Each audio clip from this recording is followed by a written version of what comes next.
घरोघरी मातीच्या चुली या मालिकेच्या 27 ते 29 जुलैच्या भागामध्ये आपल्याला पाहायला मिळणार आहे.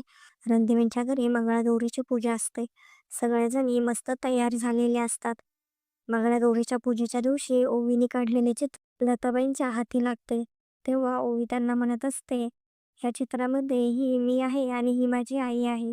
पण माझ्या आईला तिची आई नाही. ती मधुबाऊंच्या अनाथ आश्रमामध्ये वाढली आहे." तेव्हा लताबाईंच्या लक्षात येते की जानकीच त्यांची मुलगी आहे म्हणून. लताबाईंना खूप आनंद झालेला असतो. शेवटी त्यांना त्यांची मुलगी कोण आहे ते कळालेले असते. घरामध्ये सगळेजणी मंगळागौरीचे खेळ खेळत असतात.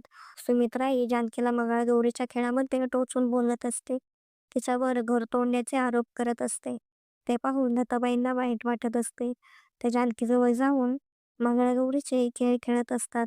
त्या म्हणत असतात, "लाळ जुळेल का रक्ताची, आज होणार भेट पुन्हा माझ्या लेकीची." त्यांना त्यांची मुलगी खूप वर्षांनी भेटलेली असते. त्यामुळे त्यांना खूप आनंद झालेला असतो. जानकीला कळत नसते नक्की ह्या अशा का वागत आहेत ते. ऐश्वर्याला ते पाहून समजते की नक्कीच लताबाईंना त्यांची मुलगी कोण आहे ते समजलेले आहे. ऐश्वर्या खूप घाबरलेली असते. कारण आता त्याचे सत्य सगळ्यांसमोर येईल ह्या भीतीने ऐश्वर्या लताबाईंना जीवे मारण्याचा प्रयत्न करते. ऐश्वर्या जानकी आणि लताबाईंवर झुंबर पाडते. तर आता जानकीला कळेल का लताबाईच तिथं आई आहेत म्हणून.